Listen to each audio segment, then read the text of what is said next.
Hello मेरे प्यारे बच्चों, नमस्कार, जय हिंद। आज हम आपको क्लास 10th की एक्सरसाइज 2C के क्वेश्चन करवाएंगे और वो क्वेश्चन नंबर 3, 4, 5, 6 से हैं। तो देखिए क्वेश्चन नंबर 3, बहुपद इतने के शून्य a माइनस बी ए और a प्लस बी हो तो a और b का मान ज्ञात कीजिए। देखिए पहले तो हम बहुपद लिख रहे हैं। बहुपद को क्या कहते हैं बेटा? पॉलिनोमियल। लेकिन यहाँ कौन सा बहुपद है? क्यूबिक पॉलिनोमियल है। 3x² प्लस के एक्स प्लस 1 के शून्यक। शून्यक भी दे रखे हैं। शून्य को क्या कहते हैं? जीरोस कहते हैं। और कौन सा ये पॉलिनोमियल है? क्यूबिक। क्यूबिक पॉलिनोमियल है। पॉलिनोमियल, ठीक है। अब क्या है इसके जीरो? a माइनस बी है और a है और a प्लस बी है, ठीक है। इनको हम क्या मान लेते हैं? अल्फा, इसको मान लो बीटा, इसको मान लो गामा, ठीक है। अल्फा बराबर a माइनस बी, बीटा बराबर a और गामा बराबर a प्लस बी होता है। यहाँ से देखिए इनके कोफिशिएंट लिख लीजिए। a बराबर कितना है? 1, b बराबर कितना है? -3 और c बराबर कितना है? 1 और d बराबर कितना है? 1। देखिए एबीसी के कांस्टेंट मैंने इनके लिख लीजिए, ये लिख लीजिए और ये रूट्स भी लिख लीजिए, अल्फा बीटा गामा। अब क्या करना है? ए और बी का मान फाइंड करना है। क्या करना है? टू फाइंड मतलब ज्ञात करना है। ज्ञात करना है। क्या ज्ञात करना है बेटा? And B A and B ज्ञात करना है, ठीक है। तो आप यहाँ जानते हैं इनका अल्फा प्लस बीटा, मैंने बताया alpha plus beta gamma sum of roots क्या होता है? -b/a होता है, ठीक है। तो अब अल्फा का मान यहाँ से लगाइए। अल्फा का मान कितना है? a minus B. बीटा का मान कितना है? a। गामा का मान कितना है? a प्लस बी बराबर, यहाँ से लगाइए माइनस बी का मान -3, a का मान 1। तो देखिए b से b कैंसिल हो गया बेटा, ये हो गया 3a is equal to minus minus plus 3 और a इज इक्वल टू 3/3, 3 बन जा 3, a इज इक्वल टू 1। देखिए a की वैल्यू आ गई 1। अब मुझे किसकी चाहिए? b की। तो एक फॉर्मूला था इसमें, product of roots. Product of roots क्या होता है बेटा? अल्फा बीटा गामा माइनस के d/a होता है। क्या होता है? Alpha beta gamma. तो अल्फा का मान कितना बेटा? a minus B. बीटा का मान a, गामा का मान a plus B is equal to minus d का मान 1 और a का मान 1। तो देखिए इन दोनों को सॉल्व कीजिए बेटा। ये फॉर्मूला बनना है a माइनस बी और a प्लस बी। तो ये हो जाता है a² माइनस b²। और क्या चीज है? ये a है बराबर क्या हो जाएगा? -1 आ गया। अब हमारी a की जो वैल्यू आई है वो यहाँ पुट कर दीजिए। a की वैल्यू यहाँ पर लिखेंगे put a is equal to कितना? 1। a इज इक्वल टू 1 क्योंकि देखो a का मान 1 आया है। तो 1 का स्क्वायर माइनस b का स्क्वायर और फिर ये 1 बराबर -1।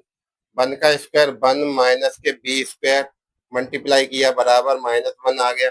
ट्रांसपोजिंग कर दीजिए तो देखो -b² इज इक्वल टू -1 ऐसा कर लीजिए। -b² इज इक्वल टू -2 हो गए। माइनस से माइनस कैंसिल तो b बराबर √2 हो गया प्लस माइनस। ये देखिए a का मान आ गया, जो b का मान आ गया, ठीक है। नोट कर लीजिए। समझ में आ गया होगा बेटा, बहुत इजी मेथड में करवाया है। चलिए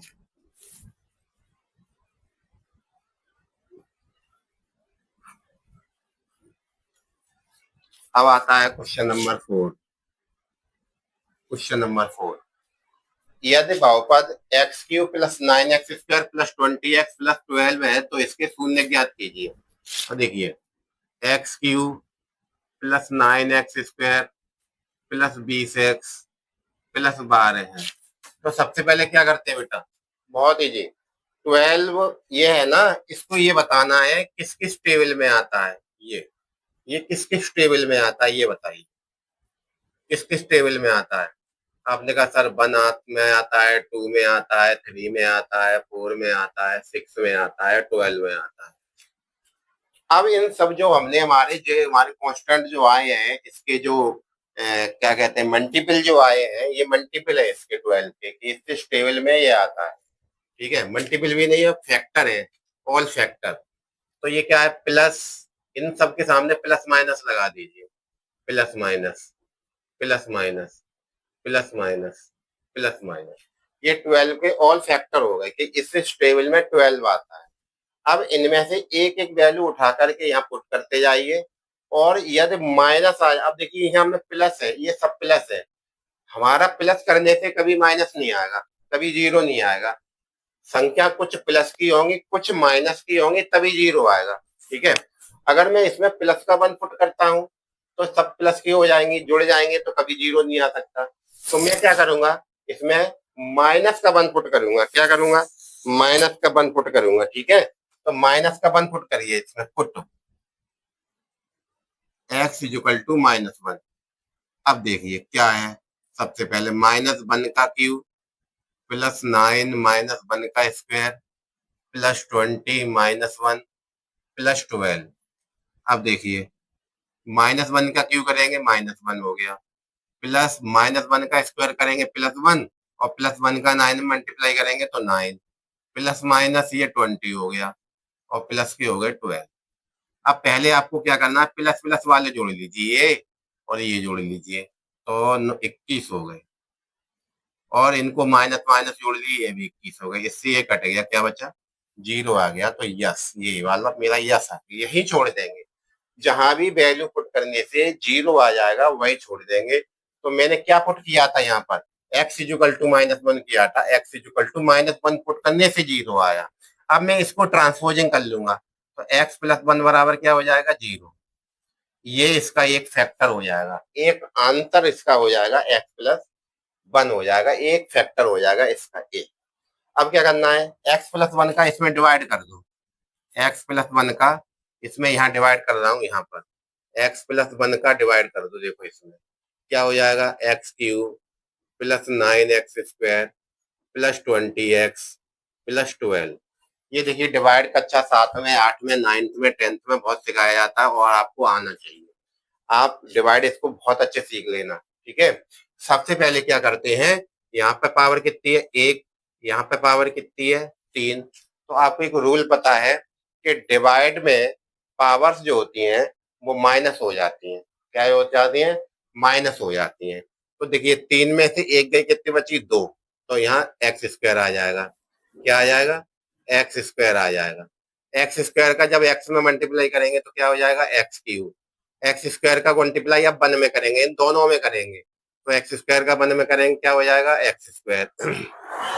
लाइन कर लीजिए। अब हम क्या करते हैं, जब हम सादा भाग करते हैं तो हम घटाते हैं, तो यहाँ भी हमें घटाना है, लेकिन यहाँ पर जो क्या है, वेरिएबल्स होते हैं, तो वेरिएबल्स वाला जब हमारा डिवाइड करते हैं तो घटाने पर साइन चेंज हो जाते हैं। तो देखिए ये वाले साइन देखने, ये वाले साइन, ये प्लस का है तो माइनस, प्लस है तो माइनस। ये देखिए प्लस माइनस का कैंसिल हो गया, इसको जब माइनस करेंगे, ये लाइक है, लाइक टर्म है, एक्स स्क्वायर लाइक टर्म होते हैं, सेम वेरिएबल होते हैं, सेम वेरिएबल वाला ही जोड़ते हैं और सेम वेरिएबल वाला ही घटाते हैं। तो देखिए एक्स स्क्वायर सेम है, तो 9 में से 1 जाएगा तो 8 बचेंगे, 8x²। प्लस के उतारा ले लीजिए 20x का। अब इस वाले x का डिवाइड करेंगे इसमें, 8x² में। तो देखिए यहाँ 2 पावर है, यहाँ 1 पावर है, तो पहले तो 2 पावर में से 1 पावर चली गई, 1 बची, और क्या बचे जी, 8। और प्लस प्लस का, देखिए यहाँ चिन्ह प्लस का है, यहाँ भी प्लस का है, तो देखिए ये प्लस आ जाएगा, और ये बचेगा 8x बचेगा। 8x का जब हम मल्टीप्लाई करेंगे, इन दोनों में मल्टीप्लाई करना है 8x का, तो 8x का x में करेंगे तो हो जाएगा 8x², और प्लस प्लस का मल्टीप्लाई करेंगे तो प्लस 8x का 1 में करेंगे तो 8x आ जाएगा। ये देखिए, अब क्या करेंगे, फिर चिन्ह फिर घटाएंगे, घटाएंगे तो साइन चेंज हो जाएंगे। तो ये प्लस है तो क्या हो गया, माइनस, ये प्लस है तो क्या हो गया, माइनस। ये कट गए, सेम डिजिट होती है वो कट जाती है, सेम वेरिएबल। अब देखिए ये प्लस है, ये माइनस है, एक्स एक्स लाइक टर्म है, तो 20 में से 8 जाएंगे, कितने बचेंगे, 12 बचेंगे, 12x। अब उतारा ले लीजिए 12x। अब हम फिर डिवाइड करेंगे, इसका इसमें करेंगे, यहाँ से यहाँ तक रिलेशन आता है। तो देखिए इस पे भी पावर 1 है, इस पे भी पावर 1 है, एक में से एक गया, 0 बचा, मतलब कट गया, कैंसिल हो गया। तो कितना बचेगा, यहाँ 12 बचेगा, प्लस का 12। अब इसका मल्टीप्लाई जब इसमें करेंगे तो 12x, और प्लस प्लस का प्लस, और 12 का 1 में करेंगे तो 12 हो जाएगा। प्लस के देखिए माइनस, और माइनस, ये भी कैंसिल, ये भी कैंसिल, ये देखिए ये। तो ये इसके जो फैक्टर आए, x square plus 8x plus 12। अब इसके फैक्टर यहाँ से आपको करने हैं। क्या फैक्टर बनेंगे इसके, ये 9th में 10th में बहुत अच्छे से आपको आने चाहिए। सबसे पहले क्या करूंगा, देखिए इसका मल्टीप्लाई मैं इसमें करूंगा, 12x स्क्वायर हो जाएगा, 12x स्क्वायर, देखिए 12x स्क्वायर। अब हमें केवल अब इससे लेना देना है, इससे कि एस मल्टीप्लाई करें तो 12 आए, और प्लस करें तो 8 आए। तो हम बच्चों को बताते हैं कि सबसे इजी मेथड ये है कि पहले 12 देख लो किस किस टेबल में होता है, अगर छोटा है तो हो जाता है। तो 12 किस में आता है, देखिए 12 आता है सर, एक इंटू में 12 आता है, 2 इंटू में 6 आता है, और 3 इंटू में 4 आता है। देखिए 1 के, 2 के, 3 के, 4 के, 6 के, 12 के, इन टेबल में 12 आता है।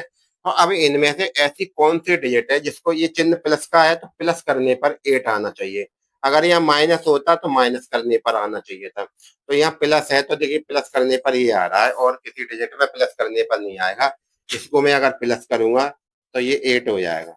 तो ये वाला मेरा फैक्टर है, वो यहाँ लिख दूंगा, देखिए एक्स स्क्वायर प्लस 8 की जगह लिख दो 2 प्लस 6 लिख दो, या 6 प्लस 2 लिख दो, एक ही बात है। ये जो एक्स है वो एक्स लिख लीजिए, प्लस का हो गया 12 एक्स स्क्वायर। देखिए फैक्टर कर रहा हूं मैं इसका, आपको बहुत बढ़िया सा सीखना है। एक्स का 2 में मल्टीप्लाई किया 2x, प्लस एक्स का 6 में मल्टीप्लाई किया 6x, प्लस के 12। अब देखिए ये पेयर बन जाते हैं, जोड़े। इन जोड़ों में क्या कॉमन नजर आ रहा है, एक्स, तो ये लेंगे एक्स प्लस 2, और प्लस इन दोनों में क्या कॉमन है, 6। ऐसा कॉमन देखते हैं जो 6 है और 12 है, तो डिजिट डिजिट में ही, तो इसका ऐसी संख्या जिसका डिवाइड दोनों में चला जाए, तो 6 का चला गया, तो ये बचा एक्स प्लस 2।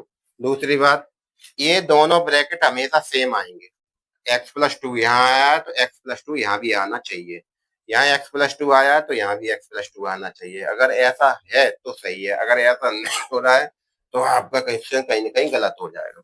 तो क्या हो जाएगा ये, अब दोनों जो सेम ब्रैकेट है उनको एक बार नोट कर लो, एक्स प्लस 2, और इनको छोड़ के क्या बचा वो लिख दो, एक्स प्लस 6।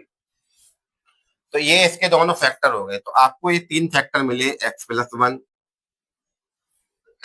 दूसरा एक्स प्लस 2, तीसरा एक्स प्लस 6।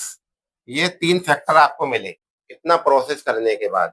अब इनका इन्होंने कहा है कि शून्य फाइंड कीजिए, इन्होंने कहा शून्य ज्ञात करने हैं, तो इनको बराबर में 0 रख लीजिए। और देखिए पहला एक्स प्लस 1 इजिकल टू 0, तो एक्स इजिकल टू -1 हो गया, ट्रांसपोजिंग कर दिया, ठीक है। दूसरा एक्स प्लस 2 इजिकल टू 0 रख दो, तो एक्स इजिकल टू -2 हो गया। तीसरा एक्स प्लस 6 इजिकल टू 0 रख दीजिए, तो एक्स इजिकल टू -6 हो गया। ये इसके शून्य हो गए, ये इसके क्या हो गए, शून्य। एक्स की जो 3 वैल्यू हैं, और वो क्या हो गया, अल्फा बराबर मान लो -1, और बीटा बराबर मान लो -2, और गामा बराबर कितने हो गए, -6। आप चाहो तो इसके लिख सकते हैं, इसके शून्य, इसके शून्य, शून्य मान लीजिए यहाँ पर माना, इसके शून्य अल्फा, बीटा और गामा है, ठीक है। इनको अल्फा का मान -1, बीटा का मान -2, और गामा का मान -6, नोट कर लीजिए इसको।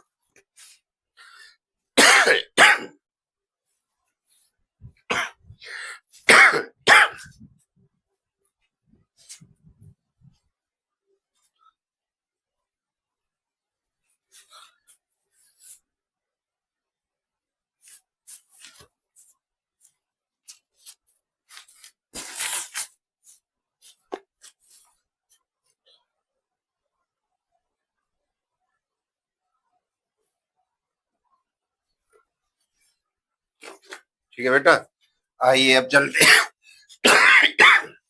आज तो सर्दी हो गई।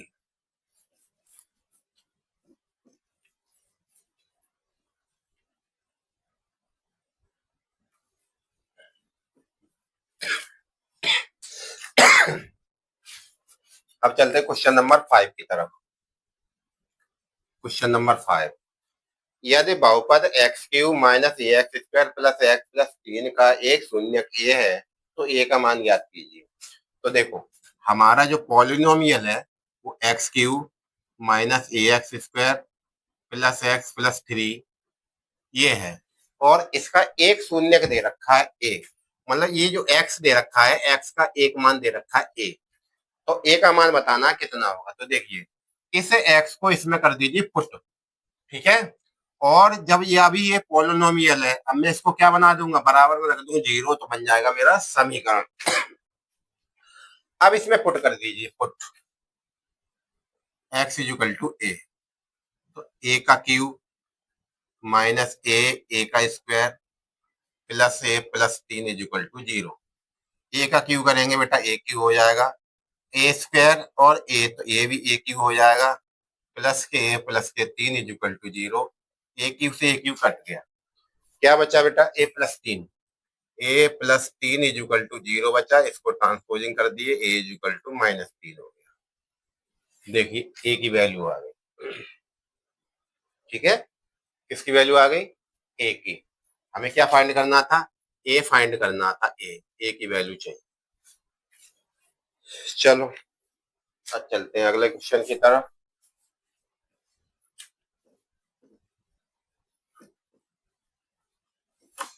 क्या है, यदि बहुपद पी एक्स बराबर x cube minus 5x square minus 2x plus के 24 के दो शून्यकों का गुणनफल दे रखा है बेटा। दो शून्यकों का गुणनफल कितना दे रखा है बेटा, 12 दे रखा है, 12, ठीक है। तो हम इसको सॉल्व कर रहे हैं। माना बहुपद के शून्यक अल्फा बीटा और गामा है। देखिए अल्फा बीटा बराबर ये दे रखा है 12, समीकरण नंबर 1। और दूसरा एक समीकरण होता है इसका basic, alpha plus beta gamma बराबर माइनस के बी अपॉन ए। अब देखिए यहाँ से ए बराबर कितना हो जाएगा 1, बी बराबर -5 और सी बराबर कितना हो जाएगा -2 और डी बराबर कितना हो जाएगा 24। तो इन मानों को नोट करके यहाँ लगा दीजिए, तो देखो क्या हो जाएगा बेटा, माइनस बी का मान देखिए कितना है, -5 अपॉन ए का मान कितना है, ए का मान 1। तो alpha plus beta plus gamma बराबर हो जाएगा -5। इक्वेशन हो गई सेकेंड। दूसरा एक और होता है अल्फा बीटा वाला, दो रूट्स को एक साथ लेकर, alpha beta plus beta gamma plus के गामा अल्फा बराबर सी अपॉन ए होता है, और सी का मान -2 है, ए का मान 1 इक्वल टू -2 हो गया। उसके बाद तीसरा जो होता है अल्फा बीटा गामा बराबर -d अपॉन ए, तो -d का मान कितना है 24 अपॉन ए का मान 1, तो माइनस के 24 हो गया। ये देखिए इस प्रकार मैंने equation third, first, second, third and fourth ये बन गए। अब इसको सॉल्व करके आपको इसके शून्यक बताने हैं। तो देखिए अल्फा बीटा का मान 12 है, अल्फा बीटा का मान मैं यहाँ लगा दे रहा हूँ, तो एक शून्यक आ जाएगा गामा। तो मैं लिख रहा हूँ अल्फा बीटा का मान समीकरण 1 से समीकरण 4 में रखने पर, समीकरण 4 में रख दीजिए बेटा। तो समीकरण 4 में देखिए अल्फा बीटा का मान यहाँ लगाऊंगा मैं, यहाँ देखिए 12 गुणा गामा बराबर के माइनस और कितना आया 24 आया, तो ये गामा बराबर हो जाएगा -24 अपॉन 12, इससे कट जाएंगे बेटा, तो ये गामा बराबर आ जाएगा, ठीक से लिख लीजिए इसको 2। तो गामा बराबर आ गया 2। जब गामा का मान 2 आ गया, तो इस गामा के मान 2 को मैं समीकरण इसमें लगा रहा हूँ 2 में। तो देखिए गामा बराबर 2 समीकरण 2 में रखने पर देखिए क्या है, समीकरण 2 अल्फा प्लस बीटा प्लस के गामा बराबर कितना है 5।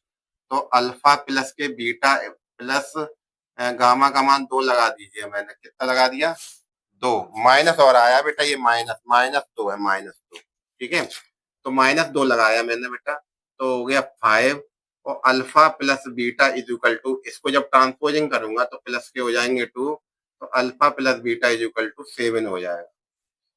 ये देखिए इक्वेशन बनेगी 5। इसको भी नीचे से इरेज कर रहा हूँ इस क्वेश्चन को, वो तो सॉल्व हो ही गया, हो ही रहा है, ठीक है। अब एक फॉर्मूला बताया था अल्फा प्लस बीटा का, आपको पता चल गया। अगर मुझे अल्फा माइनस बीटा पता चल जाए तो दोनों इक्वेशन को मैं किसी न किसी मेथड से सॉल्व करके अल्फा बीटा का मान निकाल लूंगा, क्योंकि मुझे गामा का मान आ गया है। तो एक फॉर्मूला है अल्फा माइनस बीटा का होल स्क्वायर बराबर अल्फा प्लस बीटा का होल स्क्वायर -4 अल्फा बीटा। ये बेसिक में मैंने बताया फॉर्मूला। तो अल्फा माइनस बीटा का होल स्क्वायर बराबर अल्फा प्लस बीटा का मान यहाँ से लगा दो 7, 4 इंटू अल्फा बीटा का मान यहाँ से लगा दो, देखो ये रखा है अल्फा बीटा बराबर कितना है 12, ये लगा दो 12, बराबर में क्या हो जाएगा, बराबर तो है ही। तो अल्फा माइनस के beta is equal to whole square is equal to 7 का वर्ग 49 -48 हो गया। तो alpha minus beta is equal to का whole square is equal to आ गया 1, तो अल्फा माइनस बीटा का अंडर रूल लगाएंगे 1, तो alpha minus beta is equal to आ जाएगा 1। समीकरण बन गया ये आपका 6। अब इन दोनों इक्वेशन को मैं हल कर दूंगा तो देखिए अल्फा बीटा का मान आ जाएगा। इक्वेशन सॉल्व करना सिखाता हूँ। विलोपन विधि से चैप्टर 3 है। अल्फा प्लस बीटा बराबर 7, अल्फा माइनस बीटा बराबर आपका आ गया 1, ये इक्वेशन था 5, इक्वेशन था 6। देखिए ये कट गई ऐड करने पर तो ये कितना बचा 2, अल्फा बराबर 8, तो अल्फा बराबर 8/2, 2 4 या 8, अल्फा बराबर 4। अब अल्फा का मान समीकरण 5 में रखने पर 5 में रखने पर इसको हम इंग्लिश में बोलते हैं put the value of alpha in equation 5। Put the value of alpha in equation 5, ठीक है। तो 5 क्या है, अल्फा प्लस के बीटा इज इक्वल टू 7 है, तो अल्फा का मान 4 लगा दो, plus beta is equal to 7, तो बीटा इज इक्वल टू 7 -4, तो बीटा इज इक्वल टू 3। तो आपका अल्फा का मान आ गया बेटा 4, और बीटा का मान आ गया 3, और गामा का मान आ गया कितना -2। इस प्रकार आपका ये सॉल्यूशन है इस क्वेश्चन का। आप इनको आंसर का 3, अल्फा का मान 3, बीटा का मान 4, और गामा का मान -2, ये आपके हो गए शून्य, ठीक है। इनको क्लियर हो गया होगा, अच्छे समझ में आए होंगे। किसी बच्चों को कोई प्रॉब्लम तो नहीं होनी चाहिए, ठीक है। अब अगली एक्सरसाइज के साथ मिलते हैं अगली वीडियो में, तब तक के लिए नमस्कार, जय हिंद।